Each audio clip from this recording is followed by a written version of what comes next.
Dubai, welcome back to the Lovin Dubai show, where we go through the top trending stories that everyone across the country is talking about. Our top story for you today: Dubai will launch a new rail bus. And this group walked all the way from Oman to Dubai. We're talking about Dubai Customs stopping a major drug smuggling attempt. And Love is Blind Habibi star Nour, everyone loves her, claps back at a mean comment. And we are taking notes later on in the show. Swimmer Yazan Bawwab on representing Palestine at not one but two Olympics. Amazing moment for Palestine. And in today's rapid weather report, it's a muggier day today. It's mostly sunny with temperatures ranging between 17 and 30 Celsius. Not a day for skinny jeans, but skinny jeans are making a comeback in 2025. Can you imagine? Oh. Did they go? Yeah, they did. I don't know. Yeah, no one's been wearing skinny jeans for a long time. For a long, long time. We've had different trends. I think after skinny jeans were out, we had the mom jeans. Right. And then we had the straight jeans. Yes. And now I think the trend is flared and bootcut jeans. What's a bootcut? I It's just bought bootcut jeans. I love just bought them.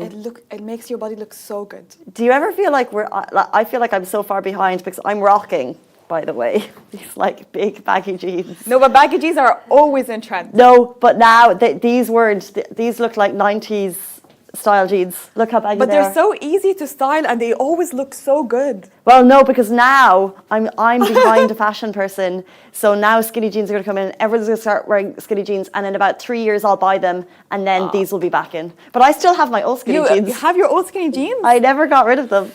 God, I threw them all out. How could you throw away jeans? Jeans are the one thing in your cupboard that, like, although they don't feel that great, they don't feel fresh when you put them on now. It's just, oh my God, I hate it. You know, in 2015, 2016, I was obsessed with the skinny jeans, and especially the high-waisted ones. I'm sure we all have them. I still wear them sometimes. But for me, like, listen, I think everyone should wear jeans that are flattering to their body. For me, it was not flattering at all, but I was still wearing them. Yes. I still have jeans from when I first moved over here. Like, my cupboard still has things. Do you still wear? Have them. You're right, though. I don't wear them as much. Yeah, I know. And I think I wear them on a night out with heels and a blazer. I think it can be styled. For example, the stylist says if you wear high knee boots, it can look good. I think they still look good to a point, but it's also winter wear. Is this for men and women? It's just for women. No, skinny jeans is not okay for men.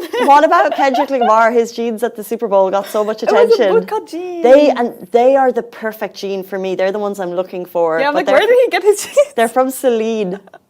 It's a fancy brand, but you want similar ones? Go to Lime. Oh, I love that store. Such good jeans. I buy my jeans from there. Interesting. Yeah. Skinny jeans don't make a comeback in 2025, please. It's not a good look. I think just never throw away your jeans, and then you'll never be caught short. No, not skinny jeans. You don't. They're comfortable. Jeans. I like them. They're fine. How are they comfortable? They're so tight on your skin. It's like wearing activewear to work because these aren't that warm. That's my problem with these ones. It's like I think I'm dressing for the winter because our office is a fridge, if I've never mentioned it. But then I wear them and they're so airy and breezy. These are like a summer jean. I think skinny jeans are like a winter jean. But they're not comfortable when you sit. Like, it's so hard for you to sit up straight, so hard for you to sit, so hard for you to walk with skinny jeans. I've never had that problem. Really? You're wearing them too tight. I think I'm wearing them too tight. We joke, we digress from Dubai news, but we'll jump into it right now. The top story for you today: Dubai is launching a new rail bus. Get to know it. Announced by the RTA, the rail bus is, brace yourselves, a fully 3D printed, eco-friendly public transport vehicle. The rail bus comes with 2 rows of orange seats, space for disabled passengers, and can hold up to 40 people per carriage, ensuring accessibility for all, and it will be significantly cheaper of getting around town. The RTA will conduct technical studies on the rail bus system over the next 2 years, and then we can expect it to come into fruition. Prime locations for pilot operations will be identified after the studies are complete. It's predicted to cost 20 to 30% less than comparable transport systems. The amazing thing is this is 3D printed and it will move at 100 kilometers per hour, powered by solar panels, and therefore very eco-friendly. If metro is already so cheap, how cheaper will this be? I don't know. Can you imagine? How is it 3D printed? That's what I'm trying to understand. What is 3D printed? Yeah, I don't know. Is it like a... Oh, I think you can see like a 360 degree, maybe. I think it's the materials that they use, but we know that their building is 3D printed, but just when I hear it, I think, how will you withstand the storms? But obviously... It's all thought through. It's going to take 2 years to come. The viewing took place at the World Government Summit, which is happening at the Souk Madinat right now. We're expecting Elon Musk to have an appearance in the next day or two. It could be this morning at 9 a.m. or tomorrow at 9 a.m. He loves Dubai, you know, as we know. He was always tweeting about Dubai. He's always tweeting at us about it. He probably is going to do a Zoom or a Starlight chat rather than come in, because he was at the Oval Office last night with his son. Wild. But this was the more relevant things happening at the government summit for us. But look at the seats, they look so comfy also. I just wonder where it will be. This is amazing because we know... Isn't this Medina Jumeirah? True, yeah, this is where the viewing happened. The viewing happened. And we know that the metro routes, and then you're thinking, oh, I'm going to buy an apartment at this end of this new metro route. Now, no, because the rail bus will come along and hopefully be more... Easier for us to get around. More different routes. It could hit Production City and it could bring you to the closest metro. Yeah, so you don't have to drive. You don't have to drive. You can just take the railway. Or hopefully cycle or walk in those walkable new routes that metro doesn't communities. Reach. Yeah, because it looks like it's smaller and it's maybe shorter rail, so it can get to locations that metro can't. I wonder if it'll be high or low. I think it would be low. The people who are not going to be on this rail bus are the group of people that walked all the way from Oman to Dubai. You walk, we use the rail bus. Exactly. These 6 French adventurers take a bow. They went on an ambitious journey through the desert from Oman to Dubai to show support and also to collect donations for children in social homes. They didn't pack food, water or tents and weren't allowed to sleep in locals' homes. They relied on help offered by locals and their online community but couldn't ask for assistance. Crazy. How amazing is this story? The journey started a little over a week ago and ended today at a restaurant in Dubai. I think it ended near the Burj Khalifa. They had, up until day 6, 10,000 euros in donations. And on just over day 7, they reached 15,000 euros in donations. We want more details on the story. Hopefully we can have them in and have a chat, relying on assistance from locals just to show the power of the community. And they walked Dubai to Oman, Oman to Dubai, 450 kilometers. A group of friends. How many people did they gave them help? How many people gave them food and water if they... How are they sleeping? And there's 6 of them. It's not assistance, but there's 6 of them, 7 of them. I guess they had their equipment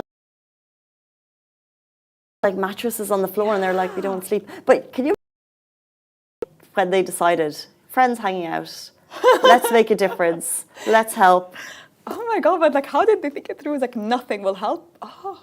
I love that they were just relying on the power of community and then, as well as that, raising such donations for such an important cause. And we're seeing a lot of people here in Dubai that they're running kilometers from Dubai to Jeddah, the cancer run, Ramin also when he walked blindfolded. Like all of those people that are coming together to raise donations or to do charity, it's really powerful to see how everyone here in Dubai just collectively wants to give back to the community. So true. People are awesome. How many stories have we been hearing about this? I know, and it's non-stop. And then sometimes the stories come and go and you nearly miss them. But like, this is so significant. So shout out to the 6 or 7 friends who took part. We'd love to hear more about the story. So if you're watching, give us some details. Tell us more. But if they sustained themselves for days, like the community did really help them. Like they saw them, they were in need and they did really help them. Amazing. And proper food. So amazing. Oh my God. We know that this region is full of an amazing hospitality and it's famous for that, and we know it for sure, and I think this is the proof of it. This is just the proof of it, and the proof that people are really willing to go miles literally, miles and to give back to the community. I wish I knew about them. I would have donated also. 15,000 euros. Euros. Whoa, that's a lot. That's a big amount. I wish I could do conversions quickly, but I cannot. I think it's 15 multiplied by 4-ish. It's more than 35. About 60,000 dirhams, approximately. Yeah, not bad. Speaking of things we don't like seeing moving from one country to another.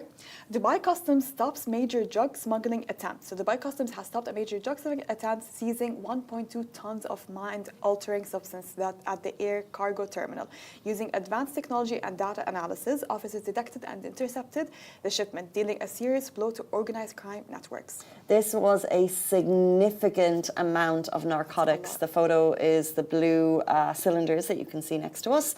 No arrests have been confirmed thus far. However, authorities have already taken legal action in coordination with the relevant agencies. Sultan bin Suleiman, chairman of DP World Group, praised the high-tech security measures used in this operation. And Dr. Abdullah Busan, Director General of Dubai Customs, highlighted the importance of protecting national security and keeping the communities safe. Really. Keep those drugs off our streets. Thank you, so DP much. World. Thank you so much. And I'm so happy that it's not legal. Like when I visit other countries, like I'm really grateful for being in this country, because you walk around, and sometimes it's legal in other countries. You walk around and those people are coming to you, and they come too close to you, and they wouldn't be like really sane. They wouldn't be in the right mind. It's not safe for you. It's not safe for the people around you, and it's traumatizing.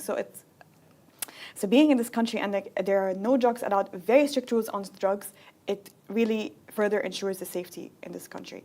So you walk around and you're happy. So true. It's just not on the streets. We just don't see it. And it is, like, we talk about the safety of women at night and things, but drugs is part of that. Part of it, It's not just, people robbing you and things. It's addiction on the streets. And I think growing up, maybe this is just as I've matured, I'm more aware of it. I've gotten older. I'm more aware of it. But I remember when I was younger, I wasn't aware of too much addiction on the streets. And now whenever I travel or whenever I'm home, I'm really aware of it in the key cities. It's becoming widespread also. And it feels, and even like Trump, for better or for worse, one of the things he's trying to do is stop fentanyl coming into the States, because it's really damaging society. It's damaging society. And it's like drugs from a recreational level through a massive addiction level is such a plague. Yes. And we're so lucky that they're using high technology to stop shipments like this coming into the country. And we're hearing a lot of stories of people being really affected by drugs abroad. For example, Liam Payne,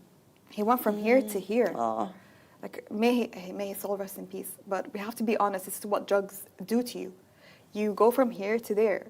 Like it brings you down so much. So keep the drugs out of this country. Thank you so much. Thank you so much, DP World, for doing this, really. For the strict laws in and the strict country. laws in this country. One other strict law we have in this country is defamation online. So you're not actually allowed to post negative things about people. However, I think this negative comment came in a private DM, and then the person who got it decided to call it out because it wasn't fair. So Love is Blind Habibi star Nour Al-Hajj claps back at a mean comment. A reality star, Nour Al-Hajj from Love is Blind, isn't getting her way on. Is not allowing any of the haters get to her after receiving a backhanded DM where someone complimented her body but insulted her face. Nour had the perfect clap back. The message said, "I think your body looks cute and nice, but to be honest, I think your face looks not so beautiful," basically. So please calm down your self-worth. So instead of staying silent, Nour fired back on her Instagram story saying, "You're saying that I'm very ugly and I still manage to have high self-worth. Imagine if I was pretty." So I hope this teaches you something. I really hope this teaches you something, this person that sent the DM.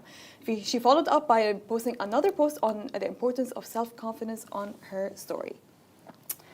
So there you go. Oh my God, listen, I think mean comments equals projections. Right, 100%. No one would go out of their way to make a comment about you unless it was rooting from within. 100%. So this is something that is really hard for you to understand or to comprehend, because you think it's a direct attack towards you, but through years you start realizing that this is this is out of projection, nothing else. But it must be I 100% agree in things, but it still must be very hard to be on the receiving end of it. You know, like it's coming from a place of trolling and hate. However, I think still, like, you must have to build a really big wall at the beginning of your fame to be able to be like, it's not me. It's not me. It's just you. the person. Friend of mine had a troll in real life recently. A person came up and said, smile more, smile more. Like you need to, like, why you look so unhappy, you need to smile more. Like What? a stranger in real life came up to her and then they tried to have a conversation with the person to be like, what was that about? And the person was like, why are you getting triggered? Why are you getting triggered? So a weird situation. I'm like, who are the people who are actually doing this trolling and are actually leading with the negativity? Like, who are they? They're so bitter. They're But so do bitter I know in their them? life. Are they my friends and I just don't know what we're like? Maybe our online activities are different. It could be, by the way, because I found a shocking comment from someone that we know under some people's posts. Oh. Yeah. You think this person is like so religious and innocent, but I saw, you know how Instagram like exposes everyone. It says, oh, this person commented under this post and this person gosh. liked this post. So I was just checking the comment and she left a really mean comment. You've got me interested. What are we talking about I here? was so shocked. Yeah, I was shocked. Okay, so fine, they Yeah. walk among us. Yeah, they walk among us. But I need more information on that story. But like this one, I think is even. It's so cruel because it's talking about someone's looks. And exactly. you might have views. Yeah, but not even she's gorgeous. Like I just don't think that's relevant because you might have views about someone's politics. You might have views about what someone Yeah. shares. Maybe those things can be up for debate. If someone's sharing their political views, have that conversation, fine. Don't rip someone's looks down on social media because we're born as we are. Yeah, and how exactly. dare you comment on how someone looks? How dare you? Like, You, she like, went out of you her should way be to banned from the app. Like, it's so cruel. It's so cruel. And she went out of her way to message her, like send her a paragraph. Like it's a well thought through paragraph. Like, you know what, today I'm gonna message Nour al-Hajj. Calm down with your standards. Why? No hate or anything. I think your body looks cute and nice, but to be honest, I don't understand. I actually don't even want to read it. I don't even want to No, read it you don't out. want to I don't read want it. to give a You don't want platform to to read that. It's so mean. It's so mean. And I'm so glad Nour clapped back. Nour, she's honestly, I learn a lot from this girl. I follow her, and every time I open her stories, I'm like, oh my god, this girl, she teaches me so much. And I noticed something, by the way, because I feel like it happened to me before. In terms of relationships and dating, I feel like I have standards for myself, and some people, not everyone, some people around me, they always try to bring it down. Always. They keep telling me to, like, you don't need to have high standards, your standards are way too high, you need to calm down, you don't need this. But I noticed that they accept low standards. So if they do, it doesn't mean that I have to. So Right. it's projection, because they're willing to accept such low standards. They don't want me to not accept it. Are we talking friends or family here? Some friends. That's tricky. Yeah. Not all of them, haram, because a lot of them are very supportive and they tell me like never lower your standards, but some of them would come to me and would tell me, oh, so what if the guy does drugs? Oh, seriously, someone told me that. I promise you, I'm not joking. Yeah. Okay. She told me that. She's like, so what if he does drugs? Awkward. Yeah. Since it's completely illegal. Yeah, Right? exactly. Yeah. And many others, yeah, comments. Okay, well, Those are projections, don't listen to them. those are productions. Surround us with people who uplift us and bring us positivity, like this show hopes to do. Yeah. However, we're pretty sure our next story will. We're so excited to welcome Palestinian Olympian, none other than Yazan al-Bawwab, who was representing Palestine at not one but two Olympics. He's going to be with us, sharing his story after this very short break.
Hey guys, welcome back to the Lovin Dubai show. Today's guest is Yazan Bawwab, two-time Olympian swimmer representing Palestine. He is also the founder of Swim Hope Palestine, an initiative that helps kids in refugee communities in Palestine learn swimming and life-saving skills. We're so excited and honoured to welcome him on the show. Thank you so much for being here. Thank you so much for being here. Thank you. It's a pleasure.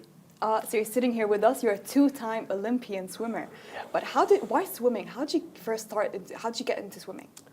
Yeah, so long story short, but really, of course, you know, I'm from Palestine. My dad actually had a dream to learn how to swim.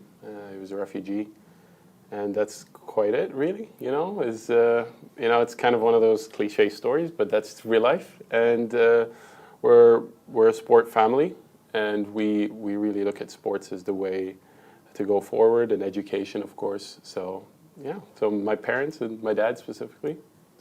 So shout out to your dad for this incredible journey. So your dad was a refugee. Where did you grow up? And I guess where did your love from swimming start? Because I swam, you know, but I'm not representing Ireland in the Olympics, so it must have started somewhere. Yeah, so I have a complicated life story. It's kind of, so I was born in Saudi, and then I grew up here in Dubai till I was 18, and then moved to Canada, and then moved to the Netherlands. I was here and there in the UK, so I'm also part Italian.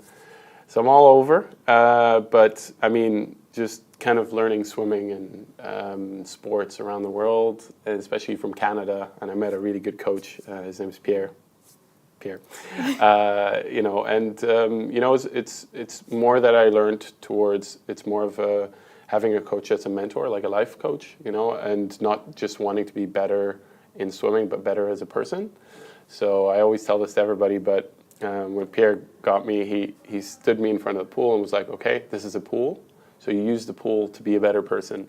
So how are you going to use this pool to work on yourself, on the fact that you have to also help other people with what you learn, not just technique, you know, all this kind of stuff, but, you know, not giving up, for example, or showing up consistency, you know, consistently training, or being around your team and all this kind of stuff, talking to people. And of course, I get to talk on TV a lot because of course I represent Palestine, and it really, you know, swimming and sports, it gives me a platform to talk about, you know, just being a better person, being a human being like everybody else, and yeah, we kind of use sports as a way kind of to bring everybody together, and yeah, so sports is good.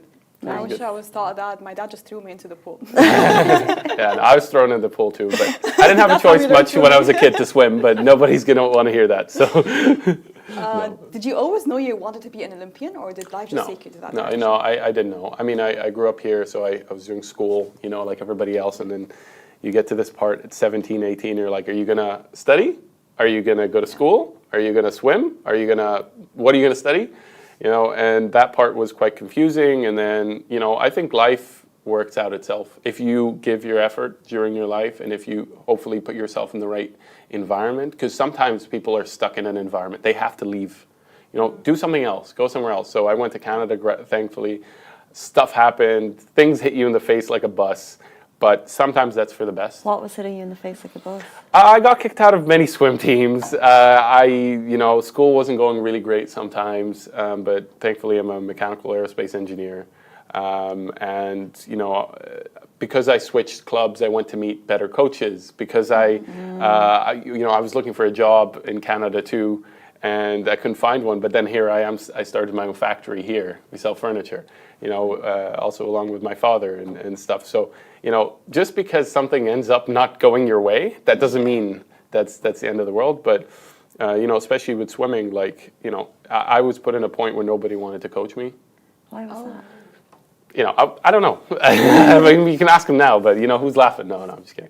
But it's like, you know, sometimes, well, in Canada, you reach an age where there's, also in Dubai, there's no professional level swimming, right? There's age group swimming, but then when you get to a really high level, you need really, really high level coaches, and it's limited, even in Canada, imagine that.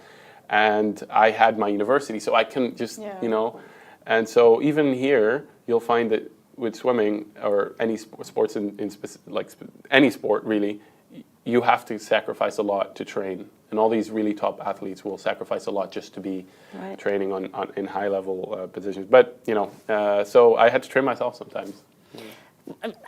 So interesting being on the other side of this amazing journey, because obviously you've represented Palestine twice in the Olympics, but mentally you said coaches didn't want to train you. How did you overcome that and then I guess find the right mentor? Actually, I'm very thankful for that, because I realized that I don't have to swim. You don't have to go to school. You don't have to swim. You don't have to do anything. You could sit at home and do nothing.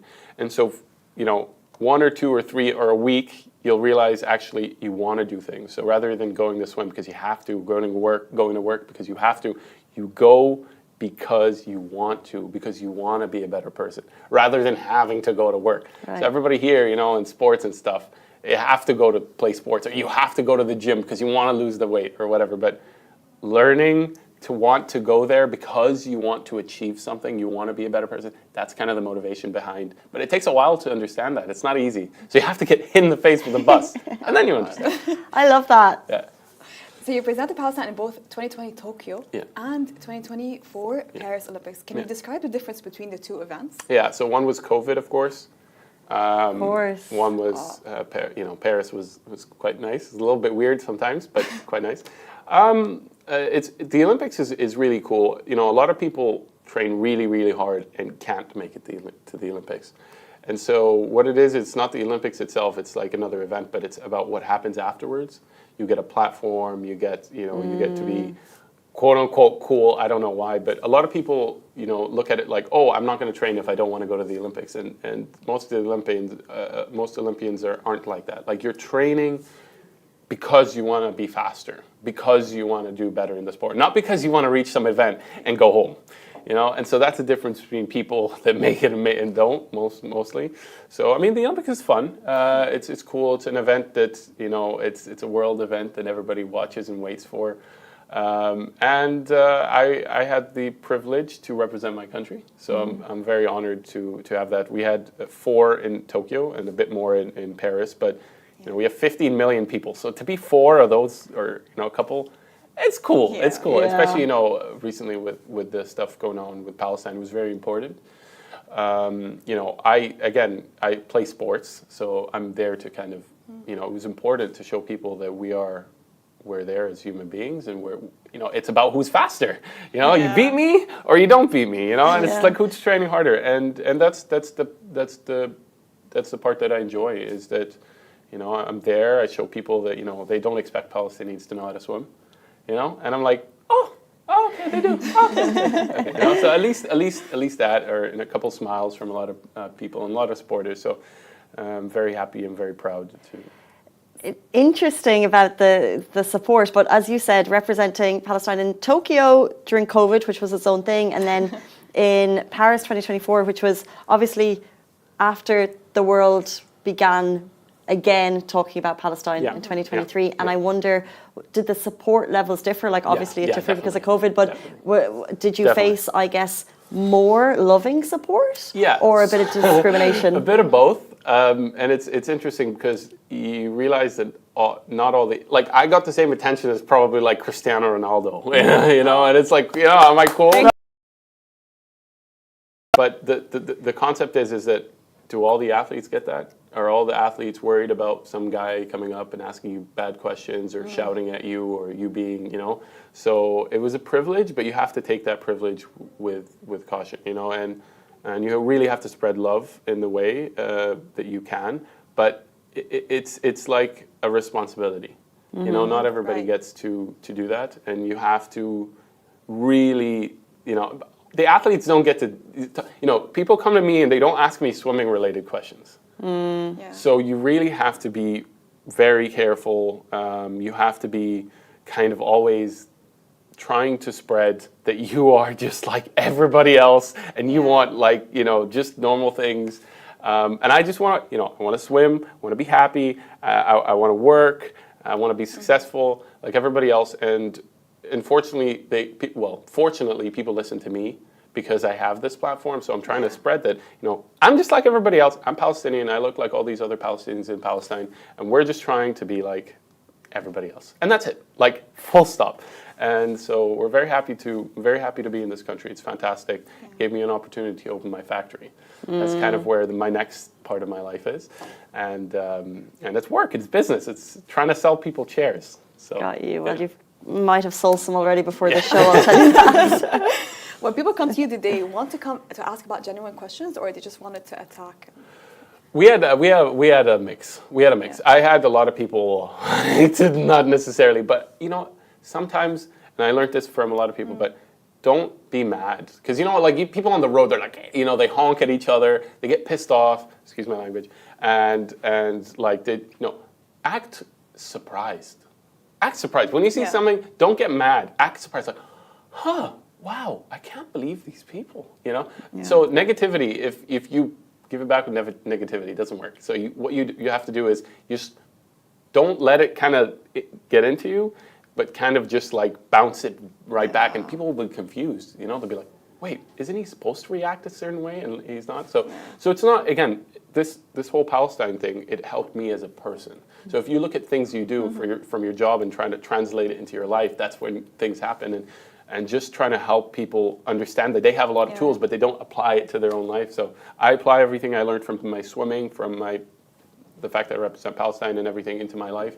It's really good, and I hope that people realize that, that I'm just like everybody else, like I said, So yeah, that's it. Yeah. Were you happy with your swimming performance? No, that was not good. That was not good because for every 2 Olympics, so I qualified.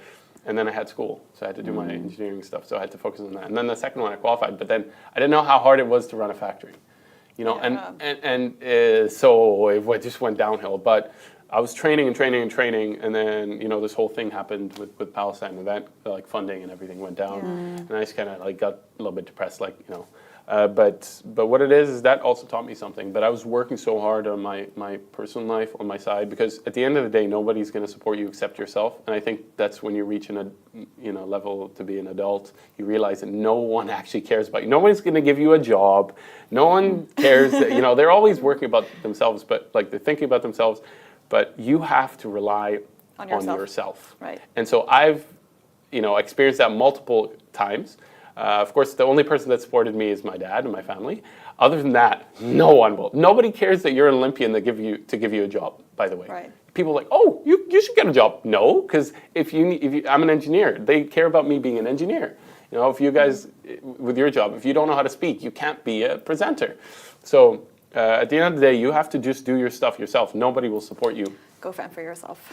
Everyone is out. It's so interesting because after Olympics, like one of my best friends was in Brazil a good few years ago, and like she said, the fall off after competing, because they're not always thinking about the next step, but it feels like you already had your eye on the next step before you even went into it, which was rare. I do talks, so I consult with the Olympics too. So like I do dual career talks, and I kind of try to explain to all the Olympians, like, it doesn't matter that you're some fancy guy and you go on TV and you talk and you're in front of thousands and thousands of people, so you have some type of ego, I want to say. And I never let, I try never to let that in. Of course, nobody's perfect, but it's just, they're trying to get Olympians to be recognized, but unfortunately, you have all these football people, and I'm not against no sports. Okay, but they got a lot more money than everybody else playing sports in the Olympics. The Olympics, you don't get much at all. Like unless you're that 1 or 2 people that are really, really good. Even sponsors, it's not that good. Even stuff from countries, whether you think it's America or Ireland or Italy, you're not getting that much. And you're just, I think China gives a lot. China gives it's quite good actually. So my coach was head of the Chinese Olympic team. He left me. So that's why I went to the Netherlands, because he left me in Canada stranded with no coach, and he went to coach China. Thanks, Pierre, for a lot of money. Okay, I don't know.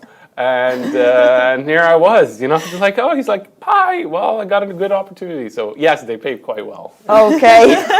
Wow. So yeah, this is why everyone is just trying to fend for themselves. Yeah, exactly. But it's good. It's life lessons, and you take it, you have something, there's a way you can go forward. If you look at this as the end of your life, okay, but you look at it as an opportunity, there we go. You've had a lot of bumps in your life. Very much. Yeah, that's not it. I didn't even get started with that. Yeah. So you have your own campaign. It's called Swim Hope Palestine. Yes. And it started as a response to the high drowning rates in Gaza. Yes. So would you say it was because of a personal experience or any memory? Yeah, so I am an IOC Young Leader, okay, which means that there's about a couple, I don't know, 20 in the world, which the IOC is the International Olympic Committee, and they've picked a couple people to do projects. So I submitted my project, and they give me a big fund to support that. So my fund is against drowning. And I mean, the leading cause of death from 2 to 4 in all the world is drowning for kids. You know, Wow. so like drowning is a big problem. It's a very big problem, Yeah, and kids die. So it's very important, like swimming safety and all this kind of stuff, to get your kids to actually learn how to swim, because if they fall in water, they'll die. You know, so. Yeah.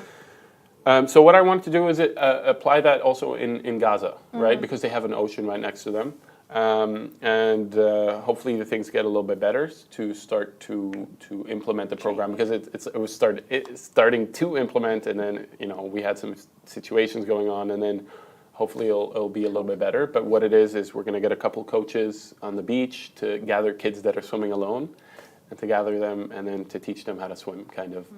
On the beach. So instead of, if you'll find kids playing around and stuff, so to grab them and say, hey, we'll give you a proper course. And yeah, so that's, we have the fund. We hope that everything is better, and that then we'll start to implement it.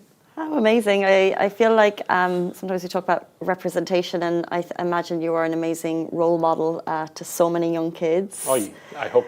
I know you are, and I wonder if there are kids in Gaza or in the West Bank who would one day, dream of becoming an Olympian. What advice would you give them? Yeah, so they talk to me all the time, on social media and stuff, and it's really hard, because what are you supposed to say? Even kids in Dubai. Right? Kids in Dubai, somebody comes up to me, he's like, you want to be an Olympian? He wants to be an Olympian. I'm like, really?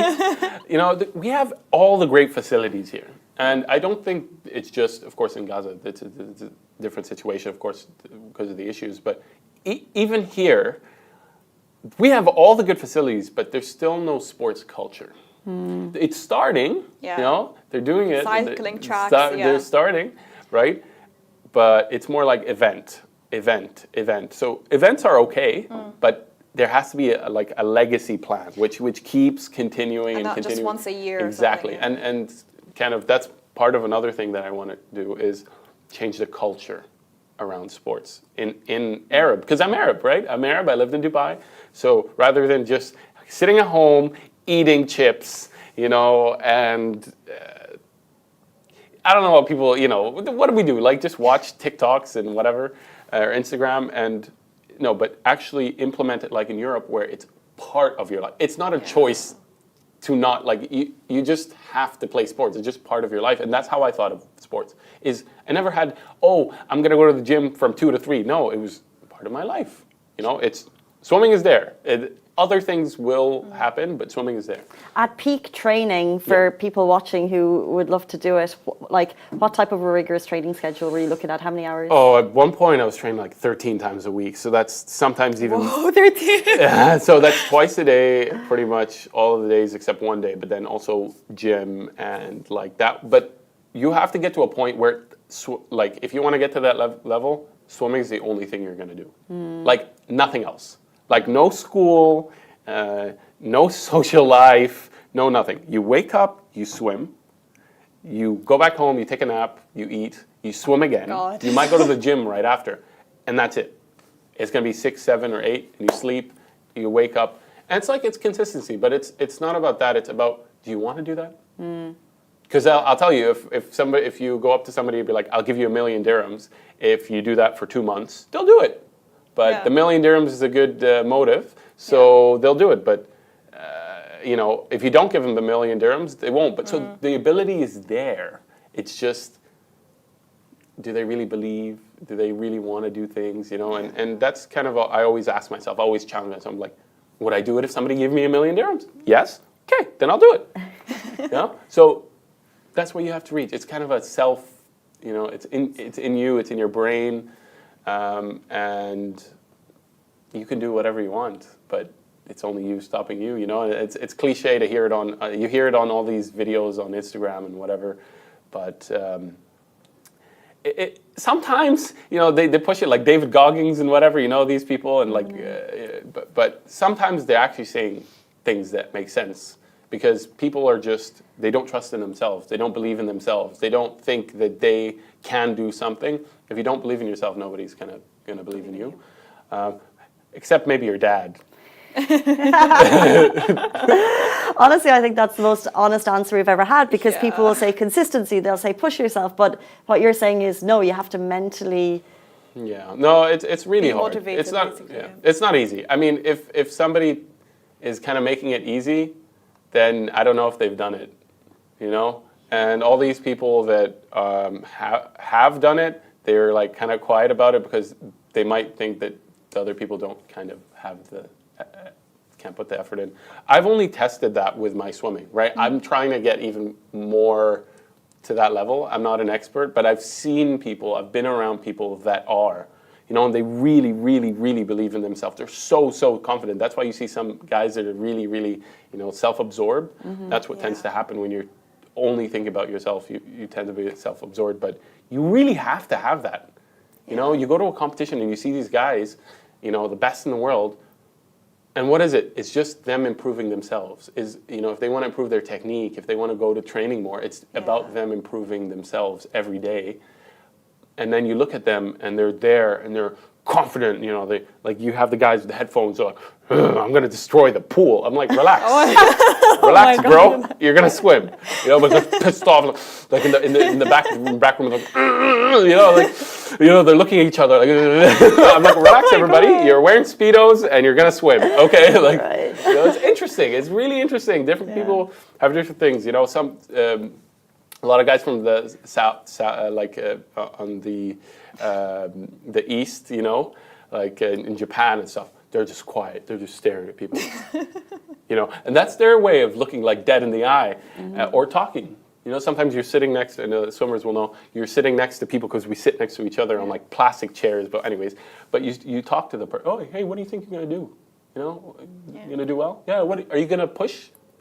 This one because there's semis, there's heat, semis, and finals. Are you going to push now? No, I'm not going to push. Oh, do you think you're going to go with this? And it's all mind games. You know, it's all mind games. Some people also, like, they take longer to get on the blocks. Like, they'll, you know, it's all mind games. So it's like, you know, when you get ready, some people will just be changing. The guy in the back still has his hoodie on with his earphones, and everybody's kind of almost ready to go. And so everybody's like, what's going on? You know, and it throws you off the race. It's crazy. These people are just too competitive. No, but it's okay, you know, and that's what they chose, and that's what they're working for, and I respect that. Were you ever on the blocks with one of the greats, like Michael Phelps? I have raced Chad Leclos. I also raced a really good backstroker, and I'm very good friends with a lot of them, by the way. But yeah, so Chad Leclos is a South African. I've been in the changing room with Michael Phelps also.